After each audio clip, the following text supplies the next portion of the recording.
본인이 중학교 때보다 좀 성실하게 좀 공부 좀 쳤다 하시면 기억이 새록새록 나실 거예요. 네, 중학교 내용에서 살짝 들어가 있지 않은 부분이 있다 보니까 여러분이 좀 챙겨주셔야 될 것들이 있습니다. 일단 신경계 구조와 기능에서 그죠? 이제 신경세포들이 모여서 하나의 시스템을 이루는 부분이 되겠죠. 신경세포들이 모여서 하나의 시스템을 이루는 부분들. 그러면 크게 중추신경계 그리고 말초신경계로 나뉘어져. 오케이, 중추와 말초. 말초신경계 친구들이 어렵게 느껴. 그렇게 어렵지 않은데. 오케이. 자, 또 말초신경계를 다시 세성신경계와 자율신경계 두 개로 나누거든. 오케이. 자, 그러면 이제 말초는 뭘 말초라고 하냐? 중추가 이렇게 있어. 이런 식으로. 이렇게. 뇌, 그죠? 뇌가 중추죠. 당연히 여기 안에 뭐가 많이 몽땅 모여있겠어. 연합뉴런이 모여있겠지. 그래서 주로 종합적인 처리와 판단을 내릴 거 아니야.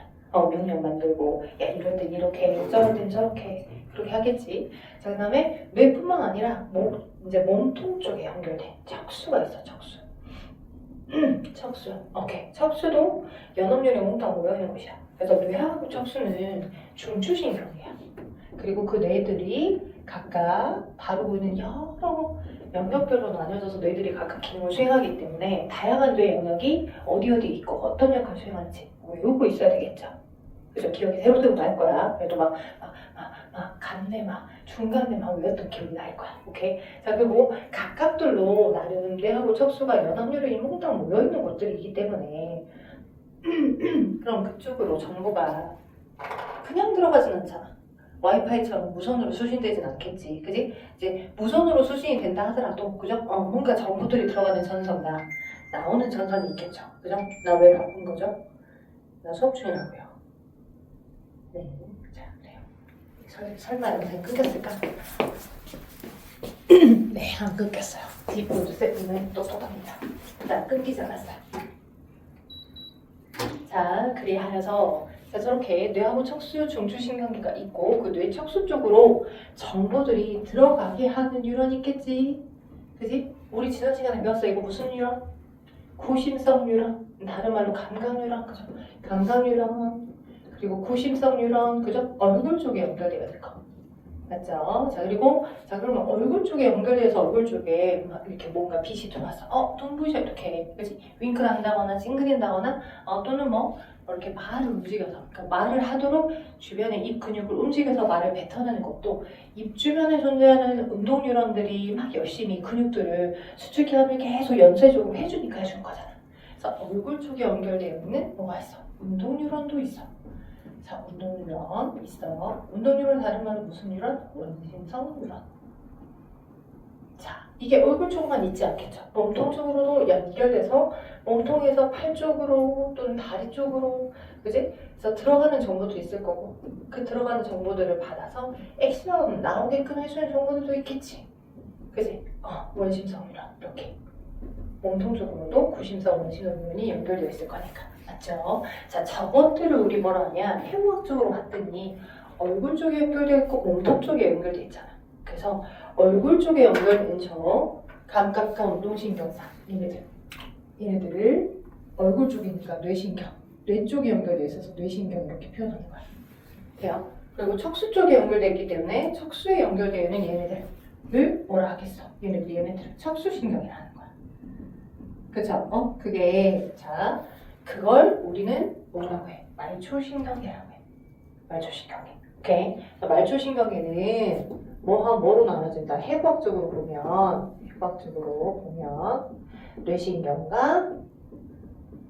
뇌신경과 척수신경으로 나눠진다.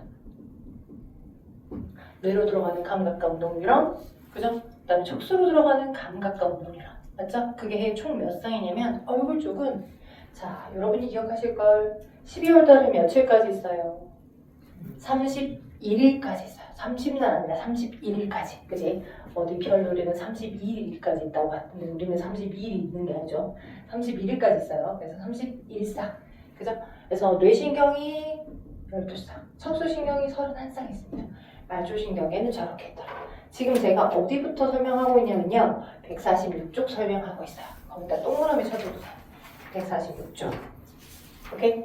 146쪽에 해당하는 말초신경계 거기부터 먼저 설명할 거야. 왜냐면 중추는 여러분이 중학교 3학년 때 좀 했어. 그래서 주요한 메인에 해당하는 기능만 딱딱딱 형광펜으로 여러분이 외울 것들만 짝짝짝 잡고 넘어가도 금방 기억이 떠올리는데 말초신경계에서부터 오늘 메인으로 배울 자율신경계는 여기 생명과학 하면서 처음 들어오는 부분이고 그래서 자주 나오는 부분 패턴들만 좀 잘 인지를 해 두셔야 쫙쫙 넘어갈 수 있거든. 오케이. 그래서 오늘 첫 시간은 이걸 끝낼 거야. 자율신경계까지 끝낼 거야. 자, 아무튼 말초신경은 저렇게 12쌍과 31쌍이 있더라. 그죠? 얼굴 쪽에 연결된 감각과 운동신경사, 몸통 쪽에 연결된 감각과 운동신경사 이렇게 있더라. 됐죠? 자, 그 다음 근데 이제 얘를 해부학적으로 이렇게 나눈 것 뿐이고 그죠? 얘네들을 다시 말초신경들 다시 나눠봤어. 어떻게 나눠봤냐?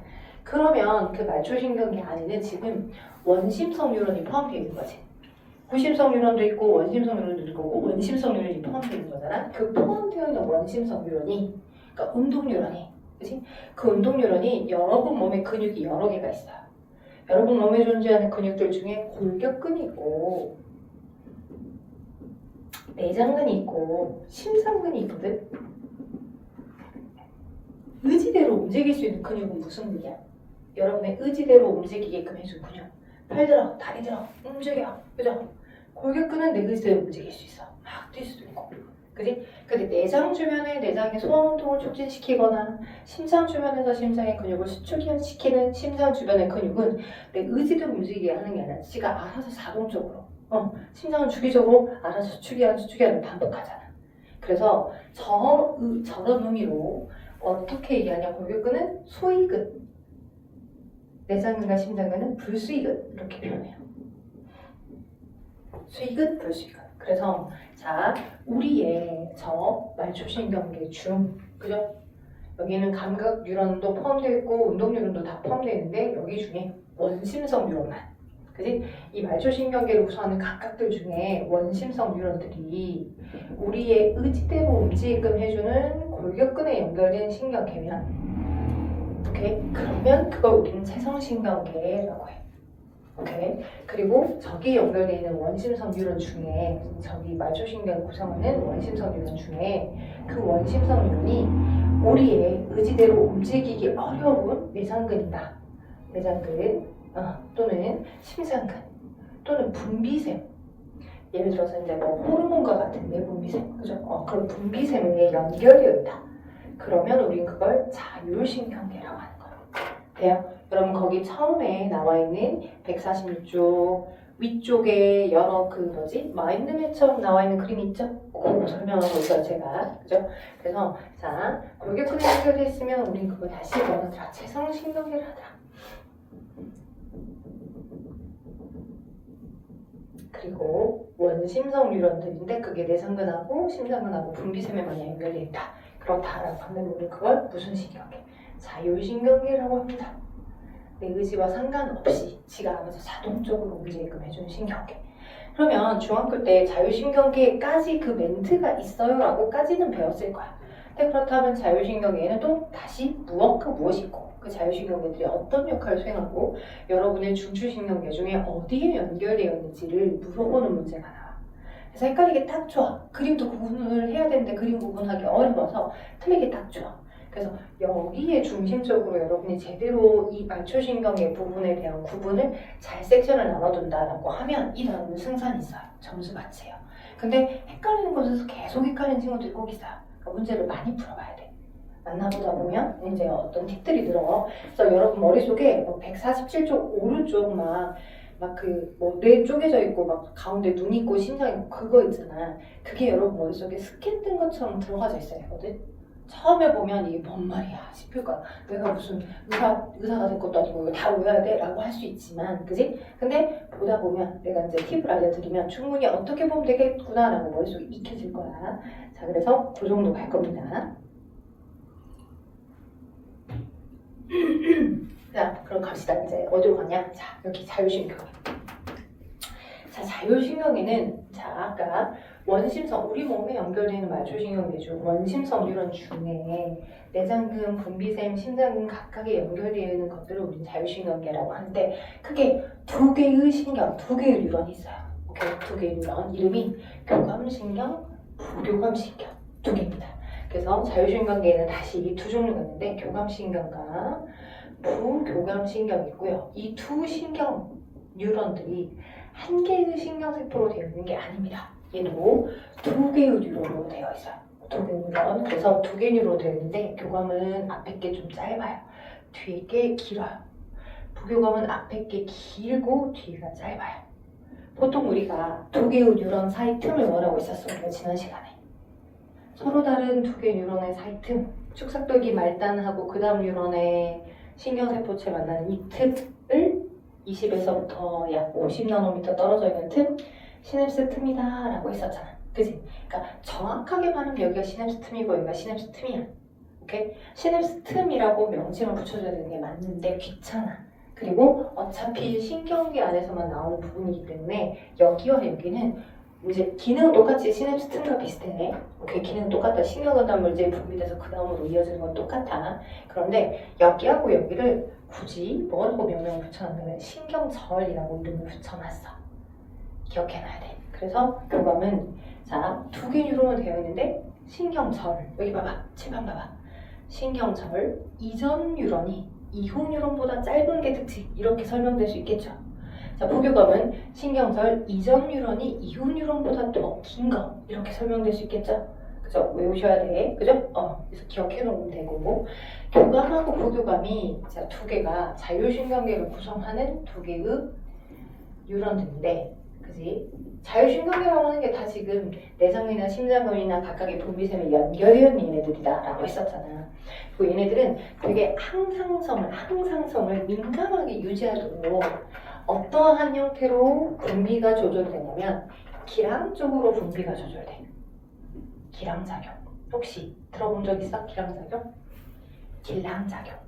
기랑. 자, 저한테 수업 들어보신 분은 들어보신 적이 있을 수도 있고, 그죠? 이제 못 들으신 분은 이제 들으면 돼요.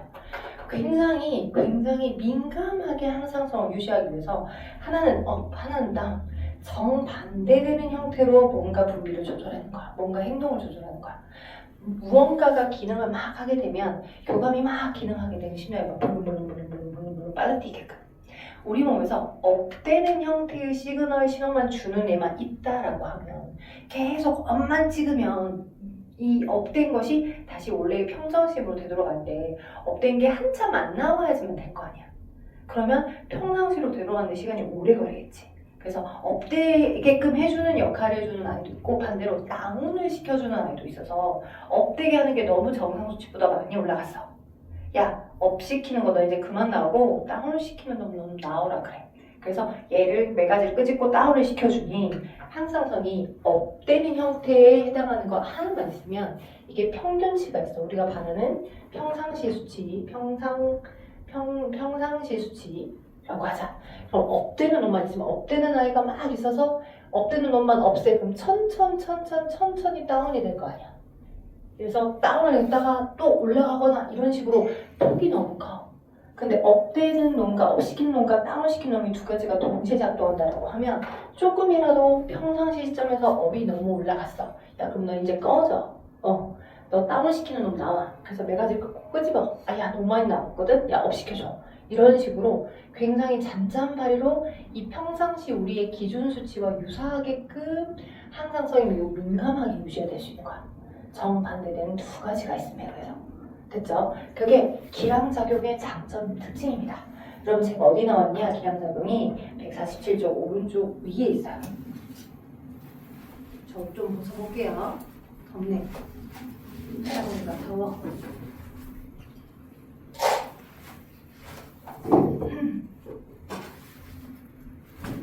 거기 동그라미 한번 찾아보세요. 기랑작용.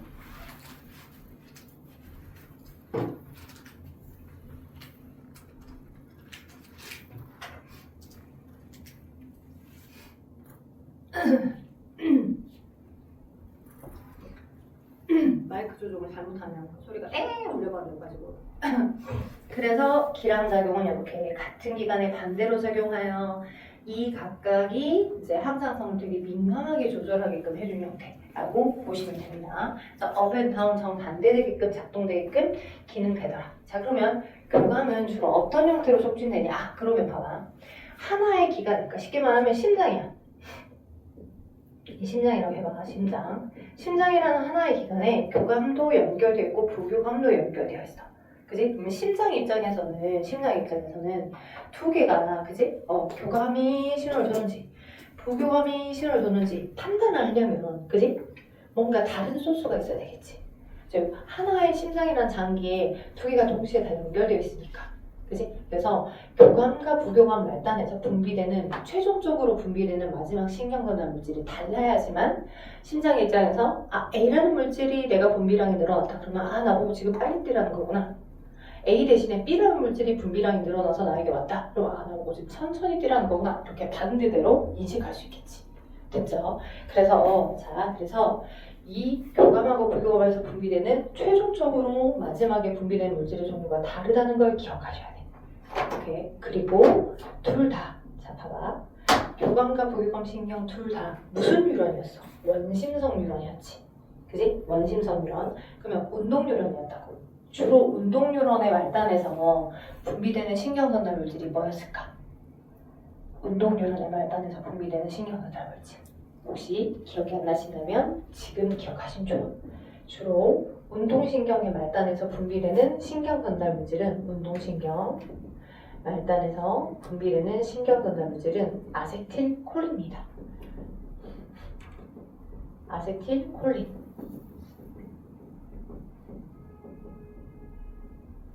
운동신경의 말단에서 분비되는 물질이 아세틸콜린. 우리가 원래 여기를 하고 넘어갔었어야 했는데 여기까지 진도를 먼저 나가려고 해서 여기 먼저 했죠? 한번 봐봐요. 어디 볼 거냐면 저기 129쪽 129쪽 한번 봐봐요.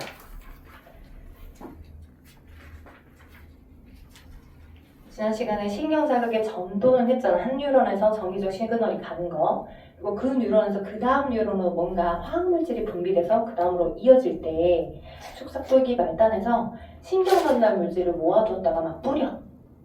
그때 사용해주는 신경전달 물질이 주로 아세틸콜린이야. 거기 지금 신경전달 물질에서 일어난다라고 되어 있고 오른쪽에 보니까 신경전달 물질 하면서 오른쪽에 살짝 설명되어 있죠. 읽어볼게요. 자, 시냅스 소포에서 방출돼서 인접한 뉴런이나 반응기관에 신호를 전달하는 화학물질인데 대표적인 신경전달 물질은 노르에피네프린, 도파민, GAB, 가바라고 하는 거 있다라고 되어 있죠. 오케이? 그리고 거기다 아세틸콜린이라고 써줘봐. 아세틸콜린. 주로 운동신경 말단에서는 아세틸콜린이라고 하는 물질이 분비가 됩니다. 운동신경 말단에서는 아세틸콜린. 운동 뉴런의 말단에서 주로 얘가 분비가 돼요. 그러니 아까 자율신경계의 그 구분 내용 자체가 어디에서부터 스타트가 됐었어? 원심성 뉴런에서부터 스타트가 됐었잖아. 운동 뉴런 중. 그 운동 뉴런이 내장근 심장근에 연결되어 있다 그러면 자율신경계. 운동 뉴런 중. 그러니까 골격근에 연결됐다 그러면 체성신경계였었잖아요. 맞죠? 그래서 운동 뉴런 중 걔가 내장근 심장근에 연결해서 각각 내장근 심장근의 움직임을 분비를 행동을 조절하게끔 할 건데 교감이든 부교감이든 다 운동 뉴런이야. 됐죠? 원심성 뉴런이야. 오케이? 심장 상태가 이럽니다 라고 보고해주는 역할이 아니야. 감각 뉴런 아니라고. 오케이? 야 심장아 너 빨리 뛰어야 돼. 야 심장아 너 천천히 뛰어야 돼 라고 액션해주게끔 명령이 흘러가게끔 해주는 형태이다 보니 운동 뉴런이 맞고요. 운동 뉴런이니까 당연히 여기서 뭐가 분비돼? 아세틸콜린. 그지? 아세틸콜린이 분비돼. 그러니까 여기 뉴런이 쭉 정보를 흘러가서 2단으로 가야 될 때 아세틸콜린이 분비가 돼서 이어지는 거고 마찬가지로 부교감도 여기서 아세틸콜린이 분비가 돼서 그 다음 뉴런으로 흥분이 이어질 때 아세틸콜린이 분비가 되는 거고 맞죠? 오케이? 그런데 자, 최종적으로 마지막 마무리에서는 똑같은 물질이 분비가 되면 표적기관은 하나이기 때문에 나머지 뭘 어떻게 하라는 거야 헷갈릴 수 있잖아. 그래서 여기 교감신경 말단에서 분비되는 물질은 노르에피네프린이라고 하는 물질입니다. 외워두세요. 노르에피네프린. 선생님 저 에피네프린 어디서 들어본 것 같아요. 네. 호르몬입니다. 여러분 중학교 때 아드레날린이라고 배웠던 그 아이예요. 아드레날린이라고도 하지만 에피네프린이라고 하는 게 맞고요. 선생님 근데 앞에 왜 노르가 붙었어요? 얘는 호르몬 아니거든. 뉴런에서 분비되는 건데, 오케이? 마치 호르몬에 해당하는 그 에피네프린과 약간 화학적 입자 구조가 비슷해서 그렇지만 구분 온도가 되니까 노르에피네프린이라고 한 거야. 호르몬은 아니야. 오케이. 그래서 노르에피네프린이 교감신경말단에서 분비돼요.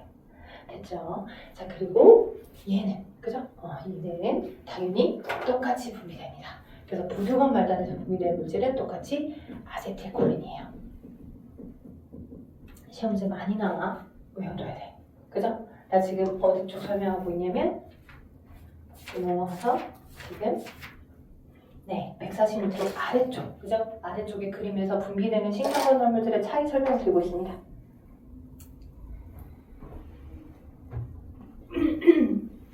그래서 이 자율신경계가 정반대되게끔 액션을 수행하게끔 하려면 당연히 최종적으로 마지막에 분비되는 물질의 종류가 달라서, 그죠? 나보고 업시키라는 거구나, 다운시키라는 거구나 라는 식으로 받아들여져서 진행이 된다는 거. 그러면 자, 자율신경계에 해당하는 교감이 작동을 많이 했을 때, 그리고 부교감이 작동을 했을 때, 부교감은 주로 우리 몸이 이완되거나, 그지? 릴렉스 될 때 그 역할들을 많이 수행해 줍니다. 오케이. 여러분이 너무 많이 긴장된 상태에서 막 심장이 너무 많이 막 벌렁벌렁 뛰어가지고 뭔가 일을 못 하겠어. 그러면 야, 심호흡해. 천천히 내쉬어. 그러니까 호흡에 의해서도 천천히 나의 어떤 막 이렇게 긴장된 상황이 조금 더 평안해지잖아요.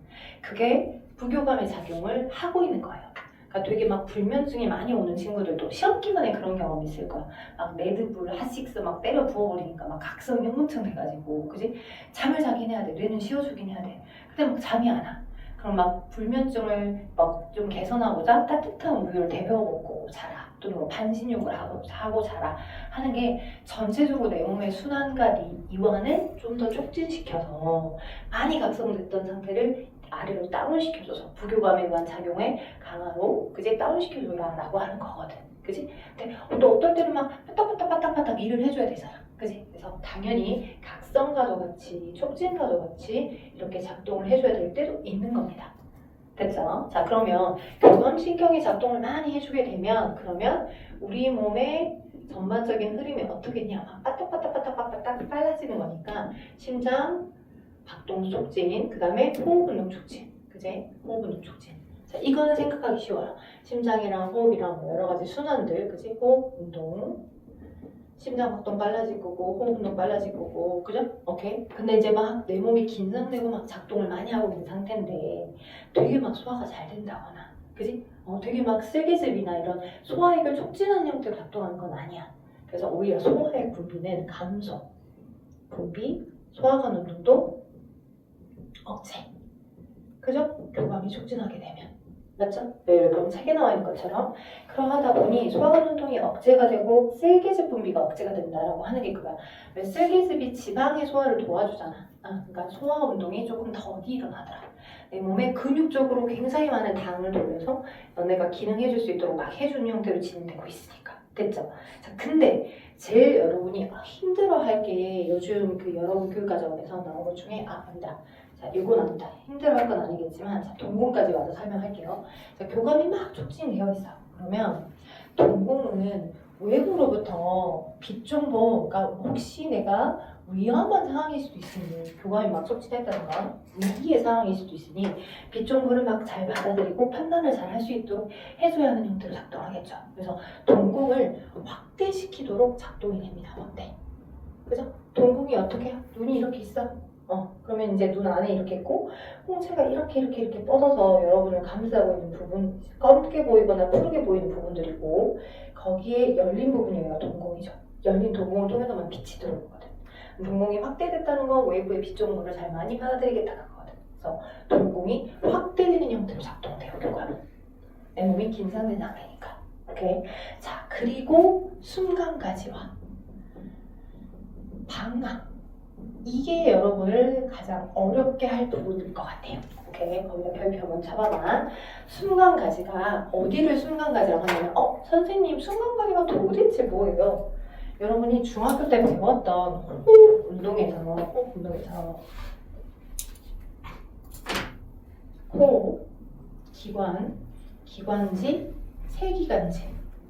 세기관지가 있고 더 간단한 세기관지 나눠지고 폐포들이 이렇게 있었어. 여러분 교육과정 바뀌면서 폐포를 허파가리로 바뀌어졌잖아 지금. 그래서 얘가 이렇게 폐에 담겨 있는 거고, 그죠?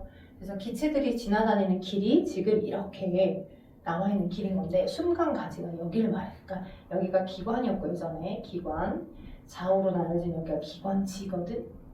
이 기관지를 다른 말로 숨관가지라고 이름을 바꾼 것 뿐이야. 그러니까 기체들이 지나다니는 길이라고 생각하면 돼. 코로부터 호흡기관차 폐로 담겨지는 기체들이 지나다니는 길, 그게 숨관과지로 이름이 바뀐 것 뿐이야. 돼요? 오케이? 호흡 운동이 막 촉진돼야 되잖아. 그러니까 막 우리 몸에서 막 긴장된 상태니까 순환이 빨라지고 심장도 빨라지고 호흡 속도도 빨라져야 될 거니 숨관가지가 어떻게 돼? 공간을 넓혀서, 그죠? 공기가 더 많이 들어오게끔 해줘야 되겠지. 그래서 교감이 흥분하게 되면 당연히 가스 교환이 빨라질 수 있도록, 가스 교환, 기체 교환, 교환이 빨라질 수 있도록 확장되는 거야. 숨관가지가. 그지? 확장, 공간이 넓어진다고. 기체가 더 많이 들어오도록 확장, 다른 말로 이완. 반대로 릴렉스 된 상태는 굳이 그렇게 막 순환을 빨리빨리 할 필요까지는 없으니까, 그지? 천천히 해줘도 되니까 순간가지에 이가 수축되는 거고.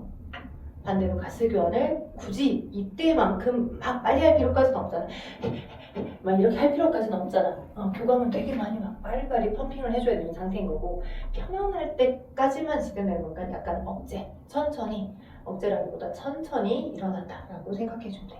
이게 기준값, 됐죠? 정반대되게끔. 그 다음, 자, 부교감은 정반대된 형태로 작동되니까 심장이 천천히, 호흡 운동도 천천히, 소화 분비는 많이, 소화가 잘 되게, 소화관 운동도 잘 되게. 그죠? 동공은 확대가 아니라 축소, 굳이 빛을 많이 받아들일 필요가 없으니까. 자, 근데 이제 마지막 부분에서 방광이 있어요, 방광. 그러니까 우리가 소변이 나오게 되는 원리는 여러 다양한 방법으로 진행됩니다. 소변, 이제 방광 밑에 있는, 그러니까 똥꼬에만 관략근이 있는 게 아니에요. 방광 밑에도 관략근이 있고 그 주변에도 관략근이 있고 방광자 안쪽에도 관략근이 있어서 보다 좀 더 복잡한데, 여기서는 되게 여러 가지 학자들의 이유가 워낙 많다 보니까 그래서 그냥 단순하게 우리가 접근하자라고 하여, 여러분이 이제 소변을 막 참다가 볼 때도 물론 있지만요, 평상시 상태면 소변이 잘 봐지죠. 근데 내가 너무 긴장했어. 소변이 충분히 만들어지지 않았는데, 그지? 근데 막 긴장을 하게 되면, 교감이 막 흥분했을 때야. 긴장을 막 하게 되면 소변을 보고 싶다라고 하는, 화장실 가서 한번 배설을 하고 올까라고 하는 의지는 생기지. 막상 가서 앉아. 그지? 그러면 소변량이 적어, 많이 안 나와. 그지? 그러니까 오히려 교감이 흥분하게 되면 오히려 우리 이 방광이 방광 운동이, 방광에서 방광 비움이 오히려 억제가 되는 거야. 내가 너무 많이 긴장을 했어. 그지? 긴장해서 막 소변을 막 이제 보고 싶다라고 하는 그 의사는, 이건 내분비 세배가 하는 거야. 오케이? 소변을 보고 싶다라고 하는 건 그건 의사이긴 하지만 방광 자체에서 이미 아직 만들어지지는 않은 상태야, 소변이. 막 그렇다고 해서 소변을 막 교감이 흥분했다고 해서 소변을 막 콩팥이 계속 돌려가지고 막 오줌을 더 많이 만들어내는 건 아니잖아. 그러니까 오줌은 이미 아직 안 만들어져 있고 안 차져 있는데, 그지? 근데 가고 싶다라는 어떤 충동은 생겨 있는 거지. 그지? 근데 충동이 생긴 것과 다르게 방광 쪽에 붙잡고 있는 교감신경은 얘를 방광 비움을 오히려 억제해주는 형태로 작동된다고. 돼요? 여러분 거기 책에 나와 있는 것처럼, 자, 교감신경이 흥분하게 되면, 그지? 뭔가 소변을 보고 싶어요. 그래서 약간 이제 방광이 이완이 돼서 소변을 쌀까라고 하는 느낌은 되지만, 그지? 그치만 소변 양은 많이 있지 않아서 방광 비움이 억제되는 형태로 작동된다는 걸 기억하세요. 확장, 다른 말로 이완, 교감이 흥분하게 되면 방광 비움이 억제. 돼요? 오케이. 자, 그리고 부교감이 흥분하게 되면 오히려 편한 상태니까 소변이 잘 봐집니다. 쪽지. 돼요? 오케이. 그리고 방광 주변에 있는 얘를 잘 수축 쫙줘서 소변이 잘 나올 수 있도록 해준 형태로 작동되더라. 그죠? 그래서 조 흐름이 가장 여러분을 헷갈리게 할 거야. 오케이? 예, 헷갈리게 할 거야. 그러니까 여러분 좀 잘 기억하셔야 돼. 긴장해서 소변을 보러 가고 싶다는 의지는 좀 생겨있지만 아직 소변은 마음이 많이 차서 있지는 않은 상태. 그러니까 소변을 보고 싶다는 건 방광을 자꾸 이완시키는 거거든. 그렇지만 방광 비움은 억제되는 형태로 작동돼. 됐죠? 오케이? 그래서 헛발질 하는 거죠. 소변 많이 차가 있지도 않지만 뭔가 자꾸 비워내고 싶고 그런 느낌적인 느낌으로 가는 거. 자, 그래서 교감신경은 이렇게 되고 있고 부교감은 이렇게 작동되는 걸 기억하시고요.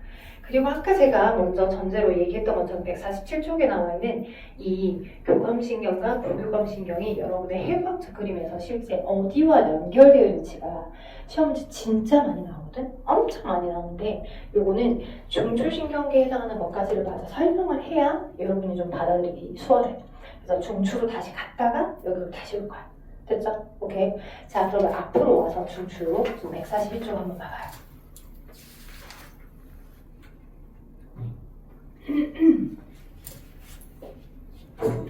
여기만 살짝 지워볼게.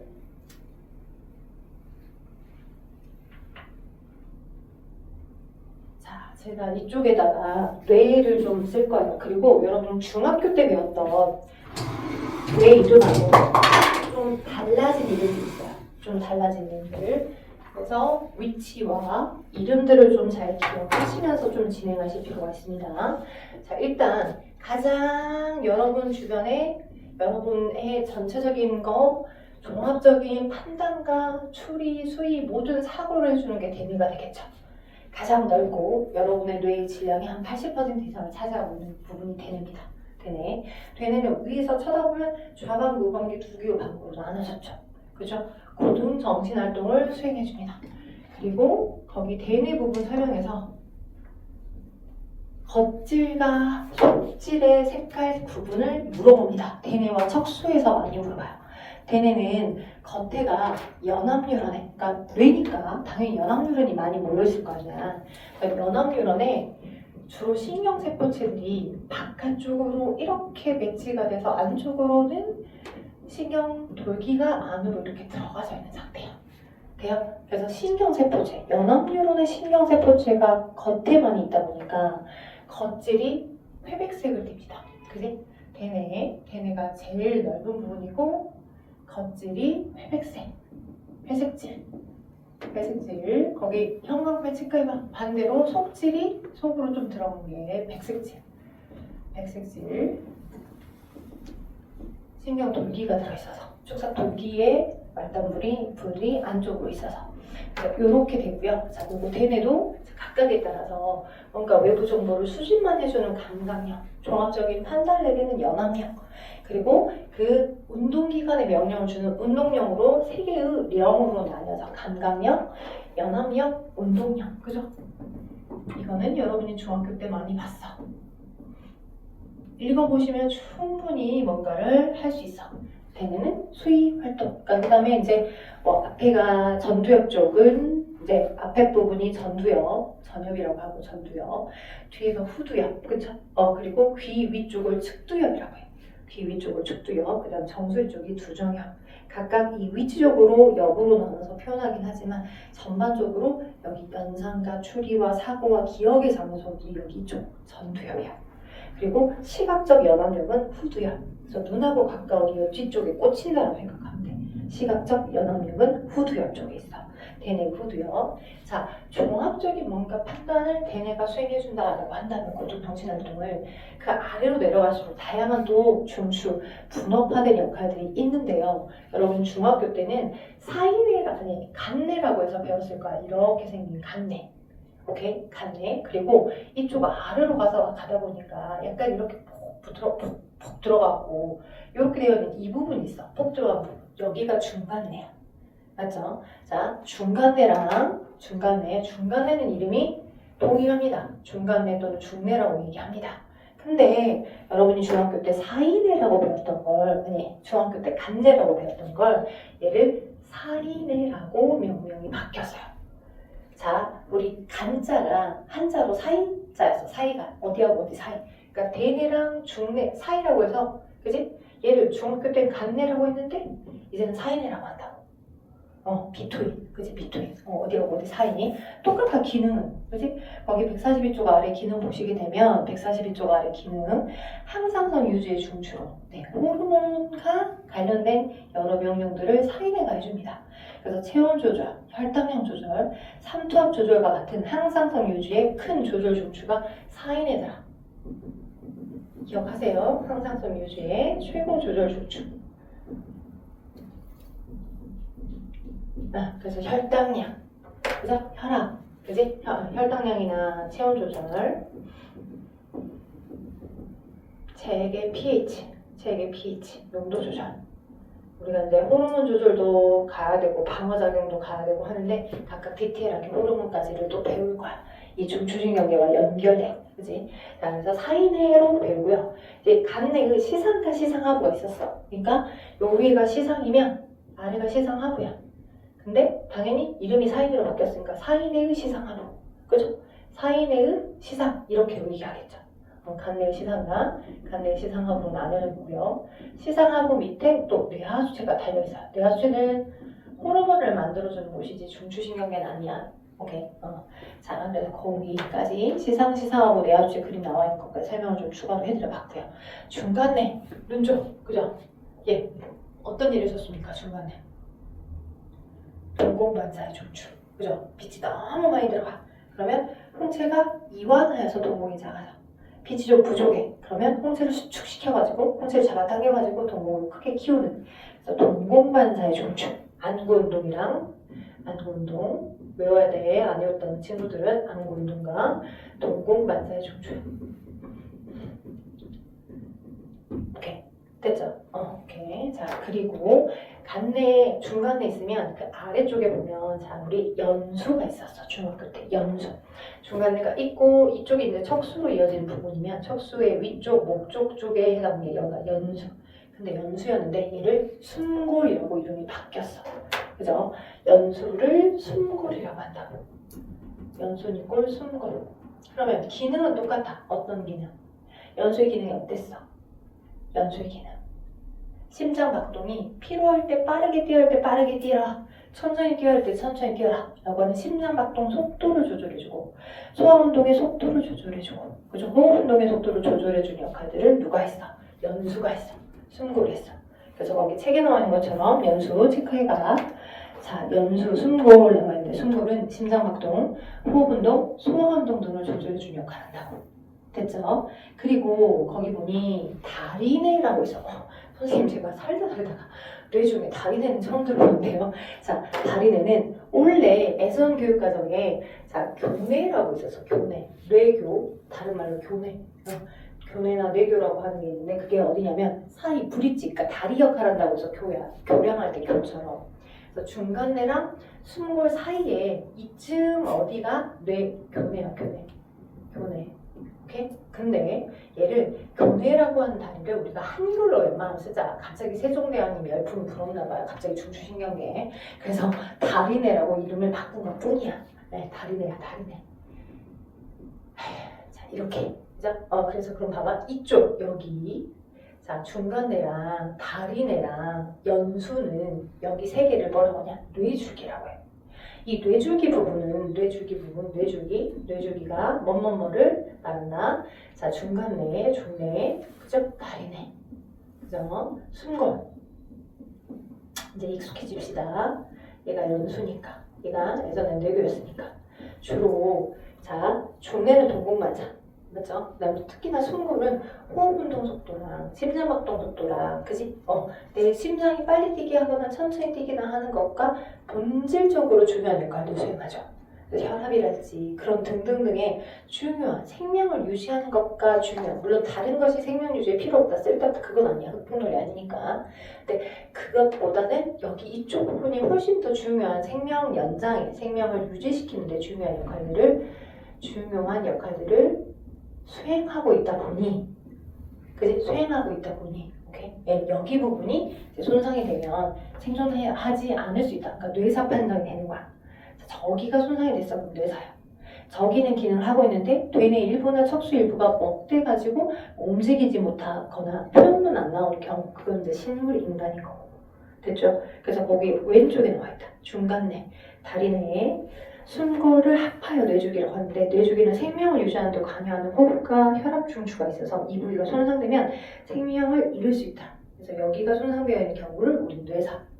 됐죠? 그래서 이제 뭐 장기 기증이나 이쪽 절차를 봐야 되겠죠.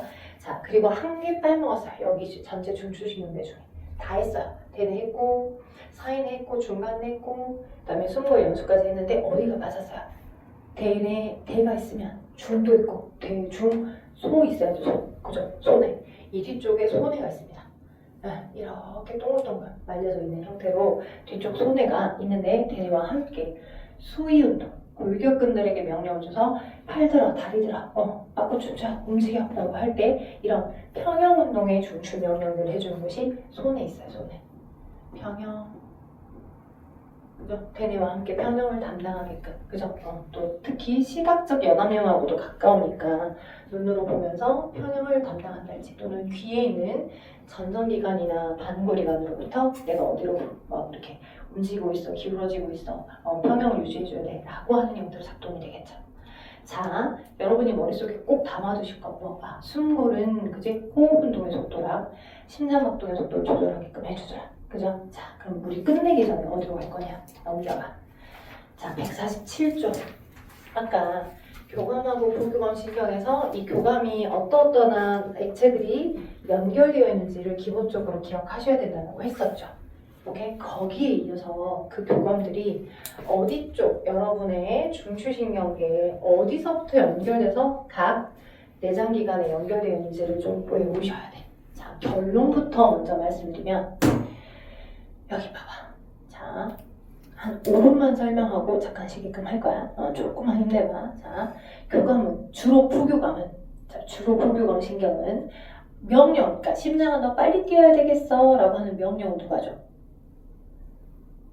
교감이나 부교감이 명령 줘? 교감이나 부교감은 따까리야, 따까리. 그러니까 명령을 받아서 행동하는 행동대상인 것 뿐이야. 명령을 주는 곳은 중추야. 그러니까 심장아 너 빨리 뛰어 명령은 연수가 주는 거지. 연수 다른 말로 숨골. 그죠? 숨골이 야 너 지금 심장 빨리 뛰어야 될 때인 것 같아. 심장 빨리 뛰어라고 연수가 명령을 줘. 그죠? 또는 연수가 너 천천히 뛰어라고 명령 줘. 그러면 누구의 스위치를 켜는 거야? 천천히 뛰어야 될 때는 부교감의 스위치를 켤 거야. 연수, 숨골이. 빨리 뛰어야 될 때는 교감의 스위치를 켤 거야. 근데 교감신경이라고 하는 거가 스위치가 켜지는 곳이, 명령을 주는 곳이, 중추신경에 해당하는 명령을 주는 곳이 이쪽 숨골이나 각각에 있긴 있어. 근데 교감신경들은 죄다 어디에서 빠져나오냐면 척수에서 빠져나와. 아니 선생님 아까 숨골에서 명령을 준다면서요? 네. 숨골이 심장아 너 빨리 뛰어 라고 명령 줘. 근데 심장까지 연결되어 있는 교감이라고 하는 신경이 앞에 게 작고 뒤가 길잖아? 그게 여기 척수에서 뻗어서 여기까지 연결되어 있어. 돼요? 근데 부교감들은 주로 명령을 주는 그 중추신경계에 직접 연결되어 있어, 부교감은. 그래서 자, 숨골이 심장아 너 지금 천천히 뛰어도 되겠어 라고 명령을 주잖아. 그러면 연수에서부터 뻗어나와, 부교감은. 이게 부교감이죠. 왜? 앞에 게 길고 뒤가 짧으니까. 맞죠? 앞에가 짧고 뒤가 긴 게 교감이고요. 돼요? 그래서 시험 문제에서 많이 어렵게 물어보는 게, 많이 틀리는 게, 명령은 중추가 준다고, 숨골이. 그지? 근데 그 숨골에서 교감의 스위치를 킬 때 교감신경이라고 하는 것들이 죄다 다 어디서 나와? 웬만해서는 다 척수 중간에서 나와. 중간에도 마찬가지야. 중간에 야 동공 너 아까 교감 같은 경우는 동공을 크게 확대할 필요가 없잖아. 그지? 그래서 부교감이 명령을 주게 되면 동공을 크게 확대할 필요가 없어. 그죠? 그래서 중간내가 명령을 줘. 야, 중간내가 여기 중내잖아. 중간내가 명령을 누구에게 줘? 여기 눈한테 줘. 눈. 그죠? 눈한테 줘서, 그죠? 야, 너 동공 크게 확대할 필요가 없어. 라고 할 때는 지금 부교감이 중간에서부터 바로 연결돼서 이렇게 뻗어 있어. 근데 야, 너 지금 되게 위급하고 위험한 상황이야. 너 빨리 동공을 확대시켜가지고 피 빨리 많이 받아들여야 되겠어. 라고 할 때 명령은 중간내가 줘. 동공 확대해라. 오케이? 근데 그 스위치가 어디에 연결돼 있어? 여기 척수에서부터 뻗어서 나온다고. 여기에 뻗어서 나온다고. 돼요? 오케이? 그래서 여러분이 기억하실 거 교감신경들이 뻗어나와 있는 여기 이 위치가 다 척수야, 척수. 돼요? 명령을 주는 곳들은 각각의 중추신경계가 명령을 주대. 그지? 그래서 이런 문제가 나옵니다. 어떤 문제? 자, 넘겨봐요. 152쪽 같은 문제. 자, 152쪽 같은 문제. 그래서 제가 시간을 잠깐 드려볼 거니 152쪽에 해당하는 문제를 풀고 쉬어보세요.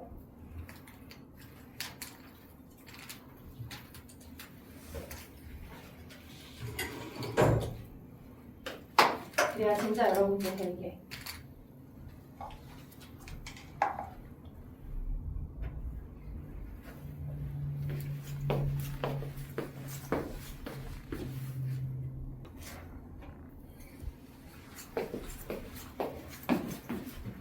여러분 문제 푸는 사이에 저는 약을 다 먹고 와버렸습니다. 자, 이것까지만 풀고 좀 쉬었다가 그 다음 우리의 목표대로 갈게요. 자, 일단 볼게요. 지금 보니까 지금 그림에서 중간내가 보이고 숨골이 보이고 척수가 보인가요? 중간내, 숨골, 척수가 보이셔야 됩니다. 자, 그리고 지금 첫 번째 그림은 홍채예요. 홍채. 그냥 홍채니까 홍채 앞에 되게 길고 뒤가 짧죠? 그래서 A는 부교감신경, A, B는 부교감신경입니다. 둘 다 A와 B, 그렇죠? A와 B 부교감신경, 홍채 연결돼. 그 다음에 이제 C와 D요. C, 숨골에서부터 바로 연결되어 있죠.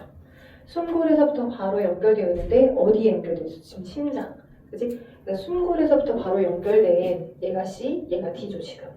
심장에 부교감이죠? 부교감은 이렇게 바로 중추신경에 연결되어 있다고. 근데 명령을 숨골이 줄 건데 그지 교감의 스위치는 척수에서 뻗어나오다 보니 척수에서 뻗어나와서 여기 연결된 E와 F는 너가 E, 너가 F죠. 그죠? E와 F는 교감신경이라고. E와 F 그리고 척수의 맨 아래쪽에 보니까 또 뭐도 있어? 방광도 있잖아. 방광. 근데 그림을 보니 여기가 방광이야 이렇게. 방광인데 척수로부터 연결돼서 G와 H가 있어. 이 척수로부터 연결돼서 G와 H. 근데 앞에가 길고 뒤가 짧죠? G와 H. 그럼 여가 G, 여가 H잖아. H. 그죠? 근데 앞에가 길고 뒤가 짧으니까 얘는 무슨 신경이야?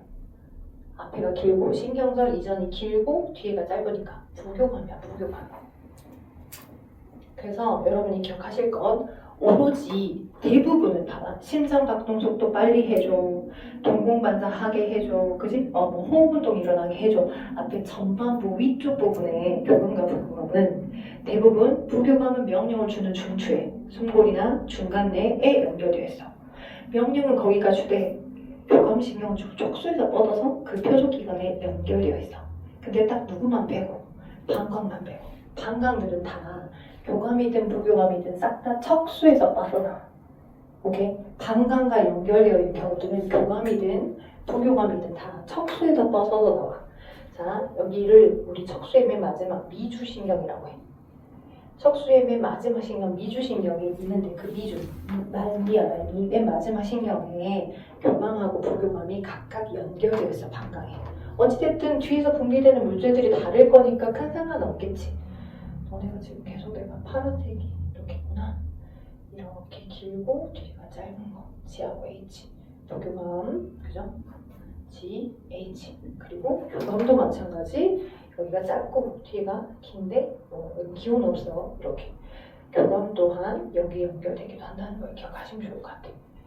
방광에도 미주신경에서 뻗어나오고 부교감도 미주신경에서 뻗어나온다는 거. 방광만 그래. 방광만 척수에다 뻗어나와. 척수에서 방광만 모두 다 척수에서 뻗어서 연결되어 있어. 부교감도 교감도. 됐죠? 대체적으로 교감은 다 척수에서 뻗어나온다는 거. 자, 그걸 머릿속에 외워둔 상태로 문제를 풀어야 조금 더 수월할 거야. 일단 1번부터 5번까지만 답만 불러보고 쉬었다가 가자. 1번 A부터 H 중에 축삭절개 발달해서 노르에피네프린 어디서 분비됐어? 교감신경 말단에서 분비됐죠. 교감신경인 걸 고르라고 그러죠. 그죠?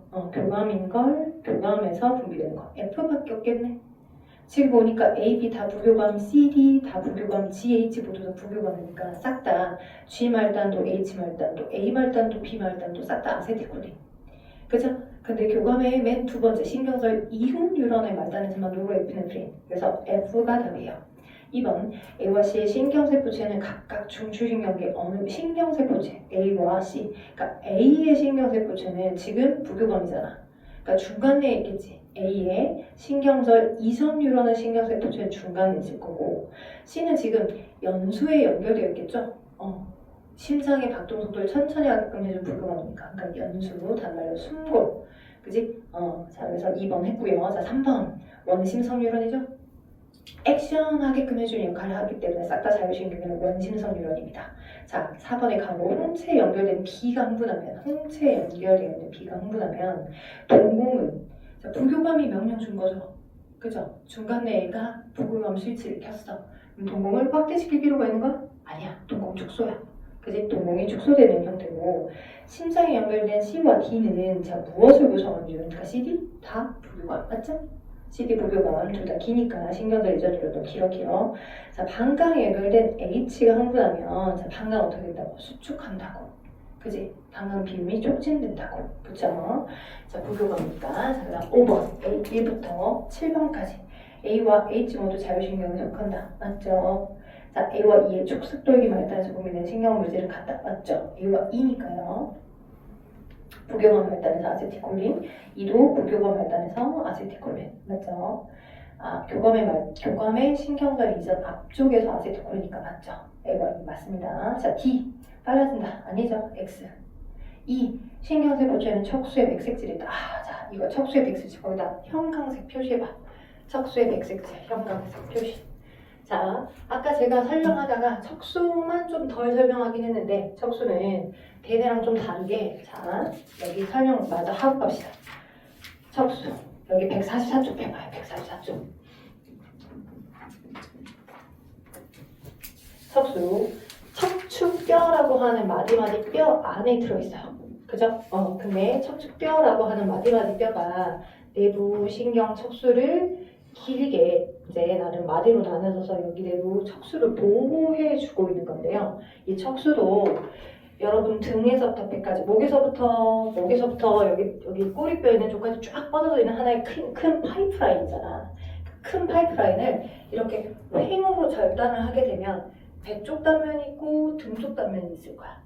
이 배 쪽 부분하고 등 쪽 단면에 연결된 뉴런들이 다 달라. 그래서 배 쪽 부분을 우리가 앞에 부분이다라고 하여 배 부분에 연결된 부분은 전근이라고 하고 등을 뒤쪽이잖아. 그래서 등 쪽 부분을 후근이라고 해. 척수의 후근 쪽, 배 쪽 부분을 전근 쪽 이렇게 표현해. 그래서 그 단면을 이렇게 딱 잘라서 그림을 보게 되면 어떤 그림이냐면 이렇게 그림에 이런 식으로 오히려 엉덩이처럼 약간의 골을 가지고 있는 부분이 있어. 엉덩이처럼 골을 가지고 있는 부분이 오히려 배 쪽이야, 배 쪽. 엉덩이라고 생각하니까 등 쪽이 골을 갖고 있을 것 같아 보이잖아. 아니야, 반대야. 그래서 약간의 골을 가지고 있는 이 부분이 척수의 배 쪽 단면입니다. 그래서 전근이라고 표현해요. 오히려 반반한 쪽이 등 쪽이에요. 그림으로 구분해야 되는 문제들이 나오니까 꼭 기억하셔야 돼. 오케이? 그래서 전근과 후근 둘을 나눠서 기억하셔야 되고 그리고 자, 거기 그림은 좀 측면만 나와 있는 부분인데 이 그림을 여기서 지우면서 한번 설명해주면 저렇게 되어 있을 때 주로 척수의 자 바깥쪽, 그러니까 이제 겉부분을 겉질이라고 하잖아. 그지? 그래서 대뇌는 겉쪽에 대부분 신경세포체들이 많이 배치가 되어 있어. 그러니까 겉쪽 쪽에 신경세포체가 많이 배치가 되어 있기 때문에 회백색을 띄었어. 연합뉴런의 신경세포체들이 막 바깥쪽에 많이 비치니까 겉질이 회백색이었는데 반대로 척수는 안쪽이 H자 모양처럼 척수의 연합뉴런이 안쪽으로 모여 있어. 그래서 속질이 오히려 척수의 속질이 회백색이야. 회색질이야. 회백질, 회색질이라고. 오케이? 그리고 겉질이 오히려 백질이야. 척수는 꼭 기억해. 반대야. 오케이? 척수 단면에서. 그리고 등 쪽으로 어떤 뉴런이 연결되냐면 여러분 무릎 반사를 중학교 때 배웠을 거야. 이렇게 하고 딱 해갖고 여기 아래쪽을 정강이 아래쪽 탁 치면 내가 다리를 들고자 하는 의지가 없었는데도 툭탁탁 올라가는 형태의 무릎 반사 배웠지. 이게 척수가 명령을 주는 반사인데 이 척수의 무릎 반사나 척수가 명령을 주는 무릎 반사, 다른 말로 도피 반사, 뜨거워 피하는 것도 척수 반사잖아. 위험 반사 이런 거 싹 다 이런 반사들이 일어날 때, 자, 등 쪽으로 감각류로 연결되어서 가. 척수 쪽. 등 쪽으로가 항상 후근 쪽이 항상 부심성 뉴런이 연결돼서 등 쪽으로 정보들이 들어가고요. 부심성 뉴런이 이렇게 생겼잖아. 쪼꼬미처럼 신경세포체가 가운데 있었잖아. 등 쪽으로 정보가 들어가서 척수의 연합 뉴런 거쳐 척수의 운동 뉴런을 거쳐서 이렇게 액션되는 거야. 돼요? 그래서 여러분이 기억하실 것, 척수의 등 쪽으로가 주로 감각 뉴런이 연결되어 있고, 등 쪽으로 척수에 있는 연합 뉴런의 신경세포체가 안쪽에 모여 있으며 여기서 이렇게 뻗어나온다고. 운동 뉴런이. 오케이? 그래서 교감신경도 운동 뉴런이잖아. 그치? 그러니까 교감신경이 여기 척수 중간에서부터 뻗어나오는데 척수에 어디서? 회백색. 그죠? 척수의 연합 뉴런이 짧게 이렇게 있고, 그리고 연합 뉴런 다음에 척수에 있는 연합 뉴런 다음에 운동 뉴런이 배 쪽으로 뻗어서 액션 해주겠지. 얘가 이제 심장에 연결되어 있기도 할 거고, 그지? 또는 뭐 눈 쪽으로 연결되어 가기도 할 거고, 각각 그렇게 연결될 건데 척수의 속질에서 연결돼서 뻗어나온다고. 그러니 회백색 쪽에 있다고. 운동 뉴런이 뻗어나오니까. 이 운동 뉴런이 교감신경이기도 하고, 그지? 골격근에 연결되면 세상신경일 거고, 내장근, 심장근에 연결된 상태의 교감일 수도 있고 부교감일 수도 있고 이런 거라고. 되겠어요? 오케이. 자, 그래서 거기 문제의 답은 당연히 어떻게 되겠어? 이 의신경세포체는 이 교감신경의 신경과 이전 뉴런의 신경세포체 E는 척수의 백색질입니다. 맞아요? 틀려요? 백색질 여기 있나요? 백색질이 아니라 회백색질, 속질 있죠? 척수의 속질에서 뻗어나오기 때문에 X가 답이 되는 거예요. 되겠어요? 척수의 속질에서 뻗어나오니까 척수의 속질, 회백색이야, X. 형광색으로 체크해두라고 많이들 물어봐. 이와 F는 신경살에서 시냅스를 이룬다. 맞죠? 자, F의 신경자극이 발생하면 심장세포의 활동적이가 발생하는 심도가 증가한다. 네, 그죠? 활동적이가 발생하고 빨리빨리 심장 뛰라고 하겠죠? 맞아요. G와 H는 척수의 후근. 후근이 뭐야? 후근이 등 쪽에 있었던 거죠. 그죠? 등 쪽은 후근은 감각뉴런만 얘기하죠. 감각뉴런이 척수 쪽에 후근이 주로 감각뉴런이 후근 쪽에만 연결되어 있으니까. 근데 얘는 다 운동뉴런들이잖아. 그치? 그럼 X겠지. 맞죠? 교감신경, 부교감신경은 다 운동뉴런이기 때문에 어디 배 쪽에 전근을 뻗어서 나온다. 라고 해야 된다. 생각보다 이제 뭔가 결정해야 될 게 좀 많아져 있는 부분 중에 하나예요. 복합적으로 물어보니까. 됐죠? 맞아. 이제 우리가 원래 계획대로 하자면 여기를 먼저 풀고 있었어야 되는데 여기를 한번 가야 되겠죠? 지난 시간에 133쪽 같이 풀었었죠? 아닌가? 133쪽 숙제로 들었나? 분극 탈분구체류 그 숙제였었나? 오케이. 그리고 그 다음에 이제 135쪽에 대한 거랑 관련된 문제를 좀 풀어주게끔 하기 위해서 마무리를 좀 할 거거든요. 일단은 거길 봅시다. 128쪽. 지난번 거 복습해주고 하면서 진행해야 될 것 같아요. 130, 129, 128, 128, 129.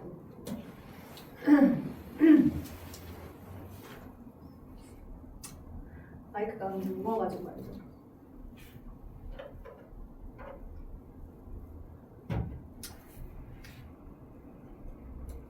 자, 볼게. 이제 우리 이제 시냅스 신경 자극의 전도. 이제 이 남아있는 시간 동안에 신경 자극의 전도와 관련된 시험 문제에서 좀 나오는 기본 유형을 어떻게 접근하는지를 좀 설명할 거고, 그리고 복습 먼저 하고, 그리고 시냅스 전달까지 좀 설명할 거야. 오케이. 일단 기본적인 오프 상태가 있었죠. 오프 상태를 우리는 분극이라고 얘기했었고, 그죠? 오프됐던 상태가 온으로 바뀌면서 야, 너 지금 수업해야 될 때야. 그게 탈분극이었어. 그치? 그리고 최초로 탈분극이 어떤 이온이 들어오면서 탈분극이 생겼어? 원래는 안 들어와야 됐던 신경세포막 바깥쪽에 많이 있던 나트륨 이온이 막 들어오면서 그죠? 탈분극이 생겼던 거 기억나죠? 그죠? 기억나야 돼.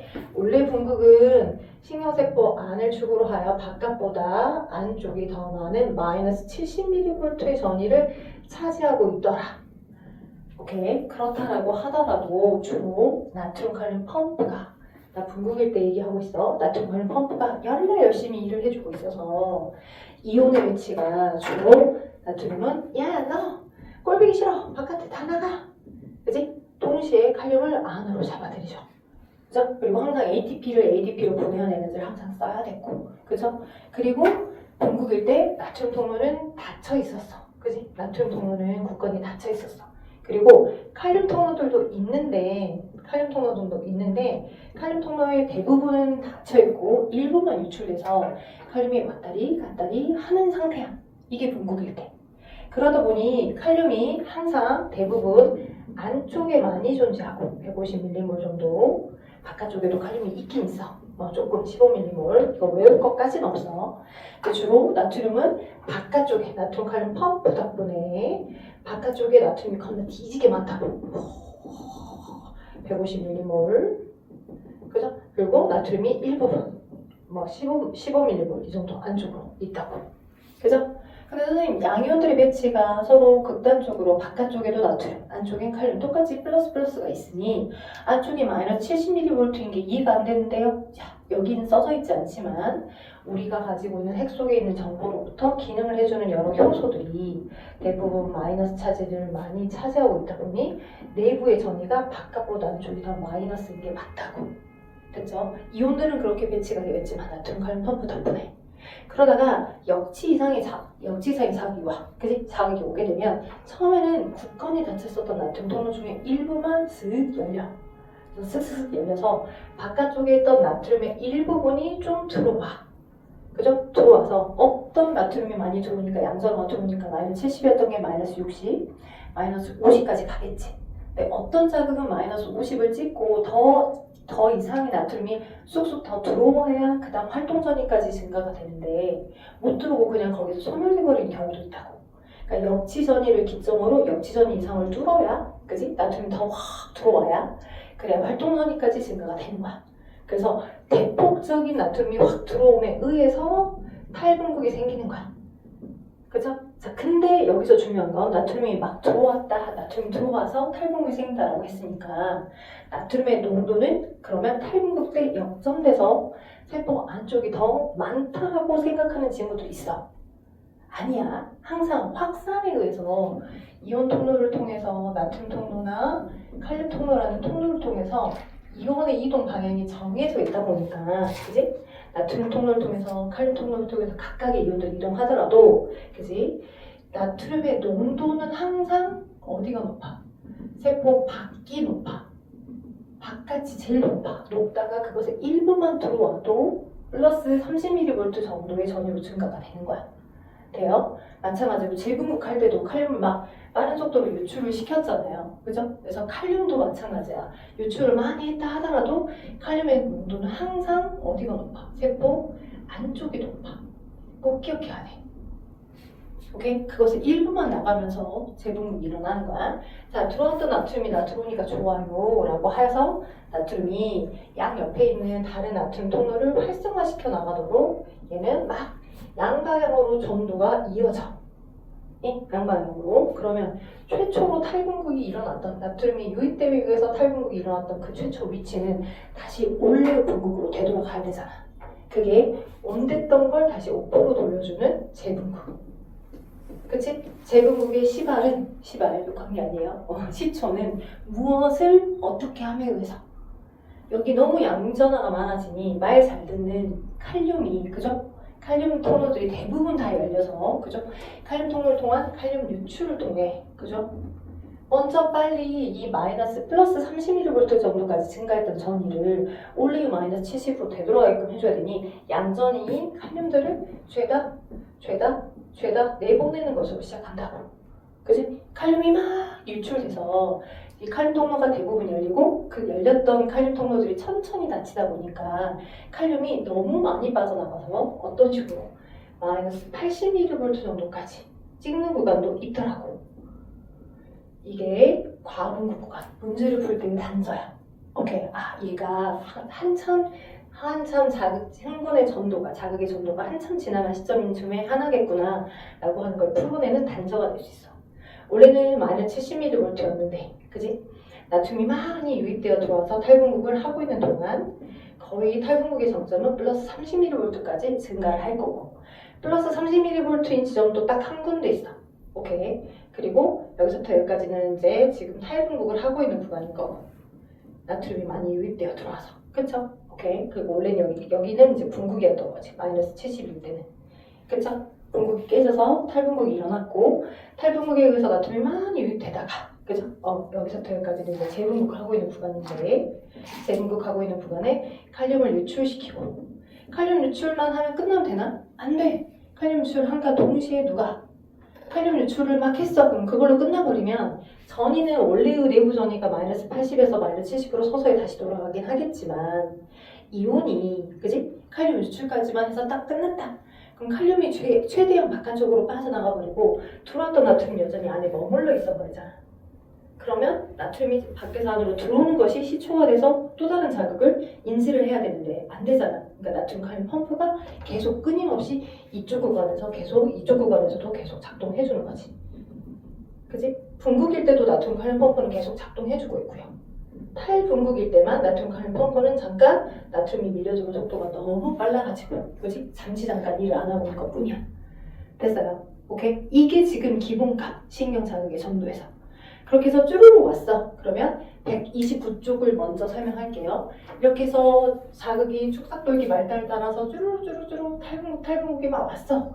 그래서 쭈룩 너도 들어가고 탈분국이 쭉 왔어. 오케이? 근데 시냅스 틈이 멀어져 있단 말이야.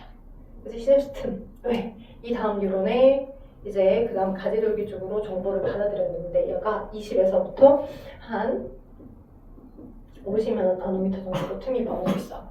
그러면 점점점 끝으로 플러스 나트륨이 유입되어 들어올 때 여기에 속포가 발생돼.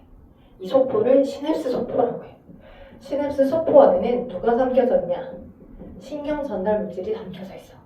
점점 시냅스 속포는 이 세포막의 사이트, 이 세포막하고 이 세포막이 동일한 화학적 성분으로 되어 있어. 막 성분으로 되어 있으니까 막에 싸져 있으니까. 오케이? 같은 막이야, 같은 막. 그래서 거기 안에 신경 전달 물질, 아까 읽어줬던 뭐 GBA도 있을 수 있고 아세틸콜린도 있을 수 있고 노르에피네프린도 있을 수 있고 여러 신경 전달 물질이 담아줄 건데 하나의 시냅스 속포에는 한 종류의 신경 전달 물질만 들어있을 거야. 그래서 그 신경 전달 물질 중 주로 운동 뉴런의 발달에서는 아세틸콜린이라는 신경 전달 물질이 많이 담겨 있어. 그래서 얘가 점점점 아래로 내려오고 또 내려오고 내려와서 여기 막과 막의 융합으로 이 사이 틈에 뿌려져. 막과 막이 융합되면서 얘가 이렇게 쭉 뿌려지는 거야, 여기. 그러면 뒤 뉴런에 반반하게 그려볼게. 시냅스 틈에 있는 뒤 뉴런 쪽에 여기에 뭐가 있어? 신경 전달 물질 수용체가 있어. 특정 신경 전달 물질을 수용할 수 있는 수용체 부분. 수용체라고 하는 막단백질이 있고요. 그리고 얘도 신경 전달 물질이 거기 인지되기 전에는 똑같이 어떤 상태였어? 분국 상태였어. 안쪽이 마이너스 70mV, 바깥쪽이 플러스 전이. 그리고 여기도 똑같이 나트륨 이온들이나 칼륨 이온들이 이렇게 배치가 되어 있었겠지, 안쪽으로. 나트륨 칼륨 펌프도 물론 여기 있고 여전히. 돼요? 나트륨 이온들도 있을, 나트륨 통로도 있을 거고. 돼요? 그래서 신경 전달 물질이 저기 틈에 막 쫙 뿌려서. 그러면 특정 신경 전달 물질을 인지할 수 있게끔 해주는 신경 전달 물질 수용체에 너랑 내가 지금 동그란 구조잖아. 너랑 나랑 입체 구조가 딱 맞거든. 동그랗고 너도 동그랗고, 그지? 동그랗고 너도 동그랗고. 그래서 우리가 이렇게 신경 전달 물질의 수용체에 수용이 되게 되면, 오케이? 그러면 이 수용된 것 자체가, 자, 어떤 문제는 얘 자체가 이 신경 전달 물질 수용체 자체가 나트륨 통로로 작동되기도 하기도 하는 식으로 나오기도 해. 그러니까 신경 전달 물질 수용체의 신경 전달 물질이 딱 인지가 되면 너 자체가 나트륨 이온처럼 작동돼서 나트륨이 안으로 밀려 들어온다고 탈분국이 시작되는 거야. 또는 어떤 문제집은 신경 전달 물질 수용체의 신경 전달 물질이 수용이 되게 되면 옆에 있는 나트륨 통로를 활성화시켜줘. 얘가 신경 전달 물질이 수용체에 잘 닿아서 입체 구조가 딱 맞아서 닿아서 그러면 닫혀있던 나트륨 통로들이 여러 제껴져서 나트륨이 훅 들어온다고 이렇게 똑같이 탈분을 이어지도록 돼요. 그리고 전보를 토스해주고 나면 얘는 다시 분해가 돼서 재분해가 돼서 다시 요 위에 위치로 올라가서 다시 여기서 또 분비되게끔 해주는 기능을 수행하는 거야. 신경 전달 물질을 계속 닿아 있으면 정보를 계속 보고해주는 역할이잖아. 한 번 주고 그냥 또 흘러가야 제대로 된 정보를 줄 거 아니야. 그지? 한 번 수용을 해줘서 탈분국이 이어졌다라고 하면 그럼 얘는 이제 분해가 돼서 다시 위로 올라가서 다시 재사용이 되는 거야. 근데 자 우리가 자극의 전도와 전달까지 다 통틀어 생각해보면 전도는 최초로 자극이 여기 오면 여기서 나트륨이 유입되어 들어오면서 같은 방향으로 양방향으로 전도가 돼. 아까 들어왔던 나트륨이 미친 사람처럼 그지? 최초로 들어왔던 나트륨들이 나 들어오니까 좋다. 너도 들어와라. 너도 들어와라. 하고 하는 식으로 양방향으로 똑같이 전도가 된다고. 이런 탈분국, 재분국이라고 하는 건 좌우 대칭으로 똑같이 양방향으로 전도가 돼. 신경 자극의 전도는. 근데 최종적으로 자극이 흘러가는 방향은 누가 결정해 주는 거야? 이 시냅스 틀에서의 흥분의 전달이 결정해 주는 거야. 왜? 아니야, 양방향으로 이렇게 갖다 해. 예를 들어서 시험 문제 많이 나온 것 중에 하나. 이렇게 있고, 이렇게 있어. 이렇게 있어. 그래서 내가 B라고 하는 A 뉴런, B 뉴런, C 뉴런, D 뉴런 있을 때 B 뉴런 중간쯤에 자극을 줬어. 그러면 흥분의 전도는 양방향성이다 보니까 나트륨이 최초로 들어와서 야, 나 들어오니까 좋아. 너도 들어와. 양방향으로 계속 흘러가. 그지? 활동 전이는 양방향으로 계속 흘러서 양쪽으로 흘러간다고, 활동 전이는. 돼요? 근데 여기 이 B 뉴런의 축삭돌기 말단에서 C 뉴런 쪽에 이쪽으로만 시냅스 소포들이 여기서만 시냅스 소포들이 발달하고 신경 전달 물질이 여기서 이렇게 분비가 될 거 아니야. 되죠? 오로지 가지돌기 쪽에서는 시냅스 소포가 안 만들어져요. 돼요? 그렇기 때문에 결국 흥분의 최종적인 전달은 B라고 하는 뉴런에 C 거쳐서 또는 B라는 뉴런에 D 거쳐서 B와 C, B와 D까지는 가지만 B에 있던 정보가 A로는 간다고 안 간다고? 못 간다고. 왜? 시냅스 소포라고 하는 것이 항상 축삭돌기 말단 쪽에서만 만들어진다고.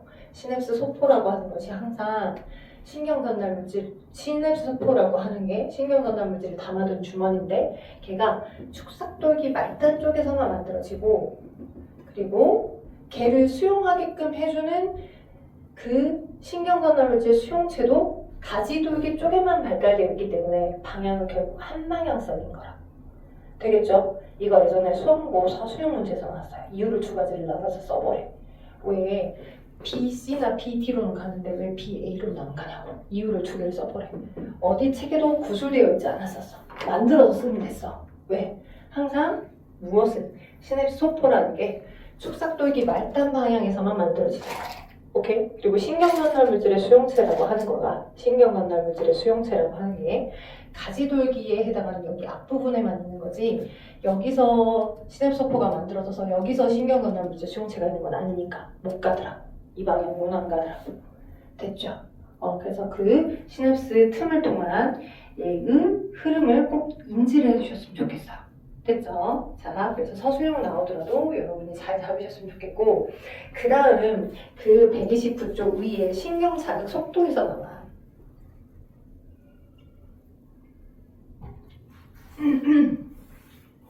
자, 신경 자극 속도. 일반적으로 우리가 지금 이렇게 된 일반적인 그래프를 저는 흥분 소요시간 그래프. 얘를 이렇게 흥분 소요시간 그래프라고 명명을 할 거야.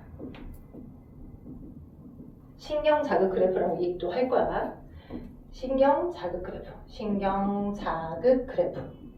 이제 우리가 약간 수학적으로, 물리적으로, 산수적으로 좀 접근해야 되는 부분도 약간 있어서 얘는 지금 일반적으로 최초로 자극을 받자마자 이 지점에서 시간 순서대로 어떻게 흘러가는지를 나타내는 거고 그리고 여러분이 기억하셔야 되는 게 뭐가 있냐. 지금 어찌됐든 이온들이 들어오면서 지금 나트륨 이온들이나 이런 이온들이 이온 통로로 들어오면서 하나의 흥분이 이어지잖아. 그치? 그러면 뉴런이 가지고 있는 지름의 축삭 지름의 얘의 지름의 두께에 따라서 고유한 뉴런마다의 전도 속도가 다 있어.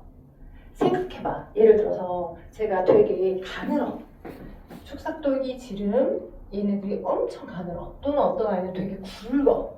그러면 이온을 띤 입자들이 들어오면서 뭔가 탈분극이 이어져야 되는 거잖아. 그치? 근데 지름이 되게 두꺼우면 두꺼울수록 전기 저항이 더 높은 거야, 낮은 거야? 지름이 두꺼우면 두꺼울수록 전기 저항은? S는? R은? S분의 L 아니었나? 길이가 길면 저항이 큰 거. 그치? 두께가 두꺼우면 저항이 작은 거. 기억나요? 저기 오음의 법칙 예전에 중학교 때 했던 저 기억 영절을 끄집어내보면 전기 저항이니까 저항은 전류의 흐름을 방해하는 정도. 그래서 두께가 두꺼우면 두꺼울수록 지름이 두꺼우면 두꺼울수록 신경의 지름이 두꺼울수록 저항이 낮아요. 그러니까 뉴런이 흥분이 전도될 속도가 빨라요. 전도 속도가 빨라. 그래서 얘가 훨씬 더 전도 속도가 빨라. 얘보다는. 됐죠? 그리고 마리집이 없는 것보다 마리집이 있는 게 도약 전도가 일어나니까 훨씬 더 빠르겠죠? 그죠? 그리고 주변의 온도가 높을수록 이런 이온을 띠고 있는 입자들이 더 잘 분자운동을 할 거니까 더 잘 들어오겠지. 물론 이제 인체 내의 환경은 30.5도로 딱 한정되어 있지만 0.1도나 0.1도에서 플러스 마이너스 할수록 주변의 온도가 높을수록 분자운동이 더 잘 될 거니까. 그래서 거기 옆에다 써줘. 그치? 신경 자극의 전도는 당연히 뉴런의 지름이 두꺼울수록. 그죠? 주변의 온도가 높을수록 뉴런의 지름이 두껍고 주변의 온도가 높을수록 그 다음 마리집 신경일수록 신경 자극의 전도가 빠르다.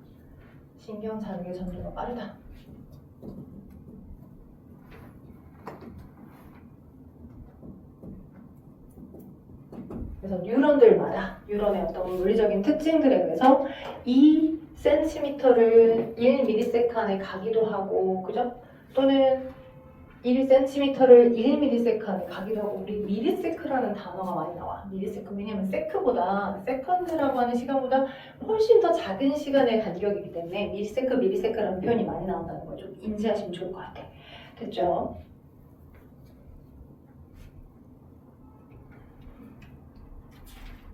그러면 뭘 얘기를 할 거냐. 지금 128쪽 오른쪽 봐봐. 128쪽의 위에 보시면 신경자극의 전도 가죠. 그래서 지금 활동선이들이 그죠? 최초로 첫 번째 그림에서 활동주가 맨 왼쪽에 생겼어. 그죠? 128쪽 위에 왼쪽에 생겼어. 그 왼쪽에 생겼다가 그 왼쪽에 생긴 위치에서 너는 활동선이를 끝냈고, 그래서 활동전이가 되어가지고 나트륨이 막 유입되어 들어왔어. 최초로 들어왔던 아이는. 근데 내가 들어오니까 좋으니까 얘가 퍼지면서 다른 곳의 나트륨 통로를 활성화시켜 가는 동안에 다른 곳의 나트륨 통로를 활성시켜가 동시에 이쪽이 막 나트륨이 유입될 때, 그러면 동일한 시간으로 봤을 때 이쪽 위치는, 그지? 최초로 나트륨을 유입시켰던 이쪽 위치는, 그지? 똑같이 나트륨이 계속 유입되어 들어오고 있겠어요? 옆에 이제 나트륨이 막 유입되어 들어오고 있는 걸 하고 있을 때, 활동론을 하고 있을 때, 그지? 시간이 어느 정도 흐른 거잖아. 그러면 여기는 그 다음 단계인 칼륨을 유출시키면서 재분구를 하고 있겠지. 그지? 그래서 이 동일한 시간선상에서 이 위치와 저 위치 자극을 준 지점에서 가깝냐, 좀 더 오냐, 좀 더 멀리 떨어져 있냐에 따라 동일한 시간 흐름인데 어떤 막전이를 보이고 있는지를 물어보는 문제가 여기서 베스트로 나와요. 오케이. 자, 그래서 어디가 자극을 제일 먼저 준 지점이게? 라고 많이 물어봅니다. 좀 쉬운 문제로 131쪽 한번 가볼까요? 131쪽. 자, 131쪽에 일단 3번 먼저 봐보자. 3번 같이 안 풀었지? 그치? 숙제였나 여기? 아니었나? 3번 바로게. 가는 어떤 뉴런의 축삭돌기에서 A부터 C 지점을 나타낸 거고, 이 뉴런의 A 지점, 다행히 자극을 준 지점을 알려줬어. A 지점의 역지사기의 자극을 1번, 한 번 준 다음에 주고 나서 4ms가 시간이 지나고 난 후 동시에 A 지점과 B 지점과 C 지점을 3ms 시간이 동시에 지나고 난 다음에 다 섹션을 스탑을 시켜서 그 내부 막전이를 한번 관찰을 했대. 돼요. 그러면 자 순서 없이 나타내는데 그 아래에 있는 그 그래프 기억하고 니은하고 디귿 그래프들을 보고 A, B, C 세 개 위치에 해당하는 그 내부 막전이가 어떨 것이냐는 걸 생각해서 답을 결정해봐. 자극을 준 최초의 지점은 A였어. 그리고 A보다 조금 더 거리가 멀리 떨어진 곳이 B, 더 멀리 떨어진 곳이 C야. 근데 시간은 똑같이 4ms로 흘렀어.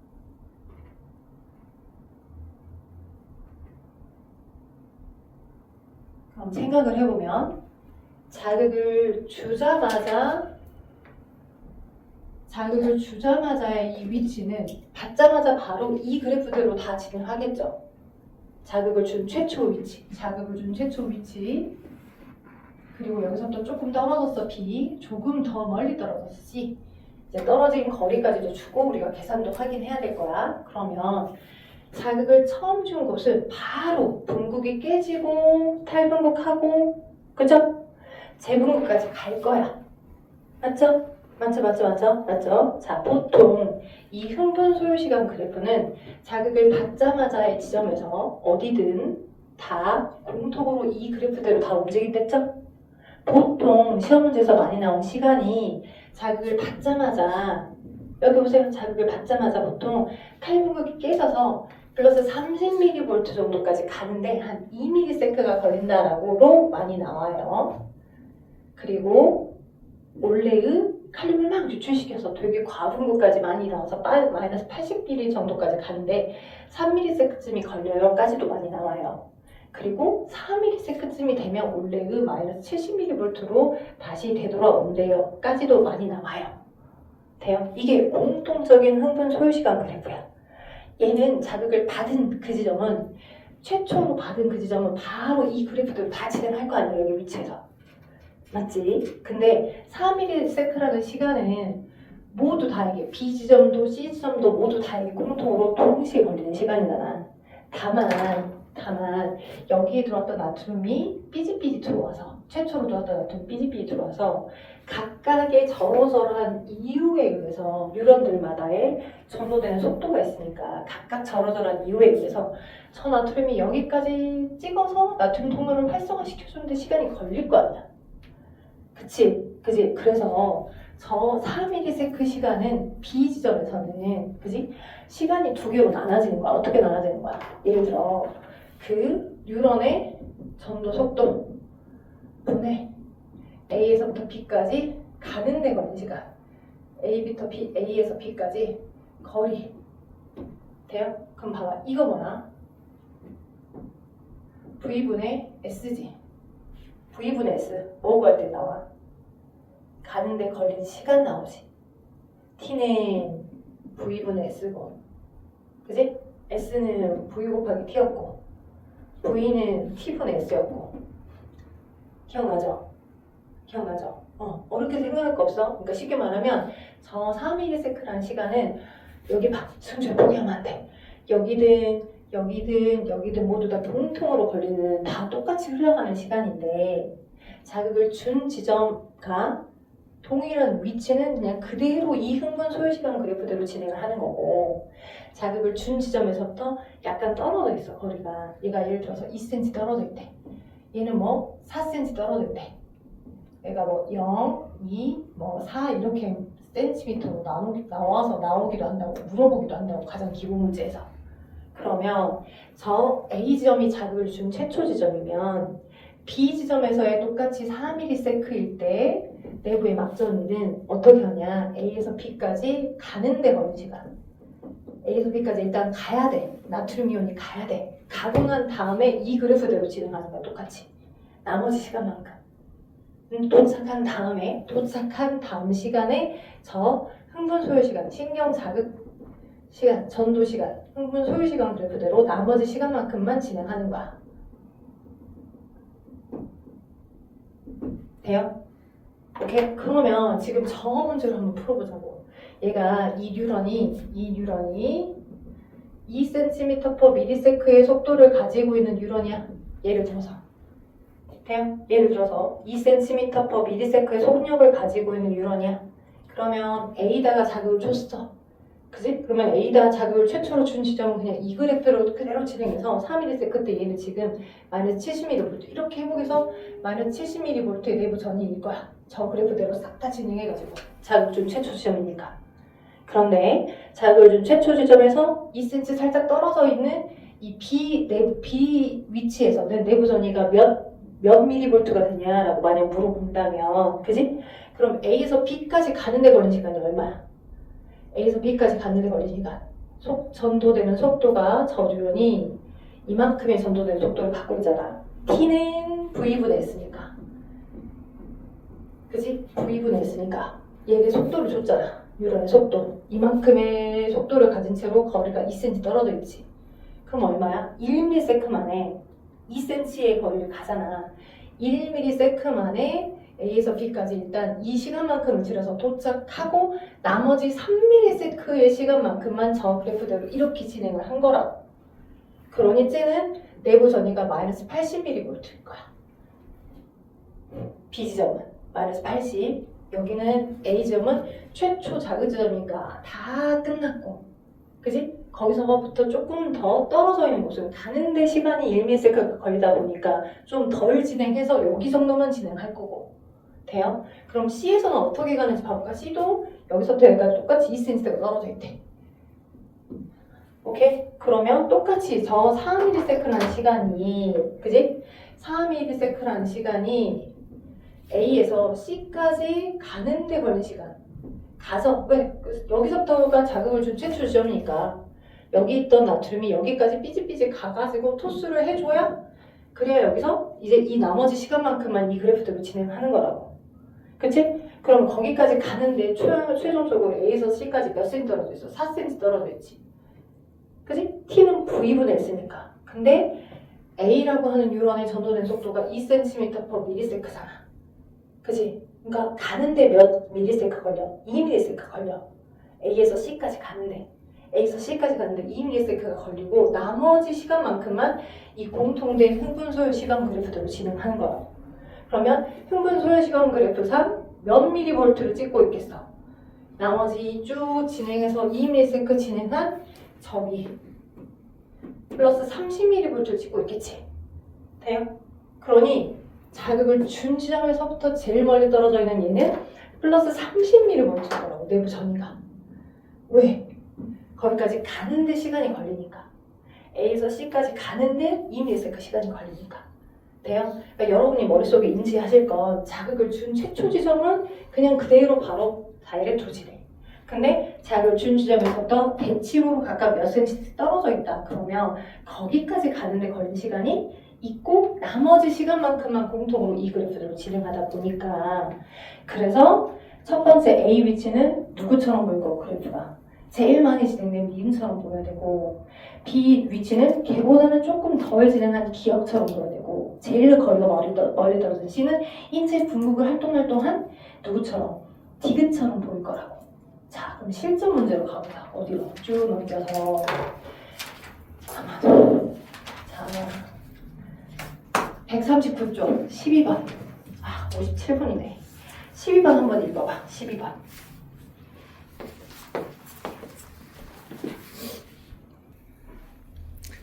자, 그 12번을 풀어줄까 했는데 정확히 지금 4시가 돼버려서 12번을 손을 못 댈 것 같고요. 네, 이제 녹화는 다 찍었거든요. 오늘 중간에 혹시 길을 내신 분은 영상을 올려둘 거니까 이제 마지막 부분에 대해서 조금 더 고민을 해보시고, 다음 시간에 제가 135쪽과, 그죠? 숙제 내줄 거야. 그러니까 134에서부터 진짜 깔끔하게 쌌다. 139쪽에 있는 12번까지 혹시 시간이 되시면 140쪽에 있는 13, 14, 15도 하셔도 돼. 근데 15번은 12번을 못 푸셨는 분은 못 풀 거야. 시간이 되면 나중에 풀어줄 건데 여기까지 내가 해줄 수는 없지만 14번까지는 그래도 한번 해보자. 그리고 다음 시간에 들어오자마자 12번은 내가 먼저 좀 풀고 그 다음 진도 들어갈 거야. 우리 호르몬 들어가야 되거든? 그지? 그래서 진짜 이 단원의 하이라이트는 이런 유형의 문제를 그냥 눈 감고도 빨리 풀기 위해서 이걸 계속 공부하는 거야. 보다 복잡한 12번, 19번보다 보다 복잡한 문제들 엄청 많이 나오는 단원 명기야. 이걸 주로 22개정 자기스토리에서 많이들 풀 거거든요. 그러니까 계속 복합적인 사고를 많이 해야 되다 보니 기본부터 꼼꼼하게 해야 뭔가를 하겠지. 그러니까 요 앞에 있는 문제 있죠. 지금 어떤 거 135쪽. 135쪽도 다음 시간에 풀어줄 거거든. 그래? 135쪽 좀 풀다 보면 아, 이 숫자 개념은 이렇게 푸는 거구나라고 금방 감이 잡힐 거니까 꼭 135쪽과 12번 문제 꼭 숙제로 풀어서 공부를 좀 준비해 오시면 호르몬도 지난번 목요일도 호르몬 먼저 쫙 하고 두 번째 시간에 조금 이거 좀 더 다듬고 그래서 빠른 속도로 한번 진행해보게. 이제 이게 주 핵심이야 여기 내용에서. 그지? 여러분이 기억하실 건 이 시간은 특정 위치에서 거기까지 가는데 걸린 시간 더하기 도착해서 나머지 공통된 이 그래프대로 보는 거를 내부 막전으로 보더라. 이게 여러분이 오늘 꼭 가져가셔야 될 팁이야 팁. 됐죠?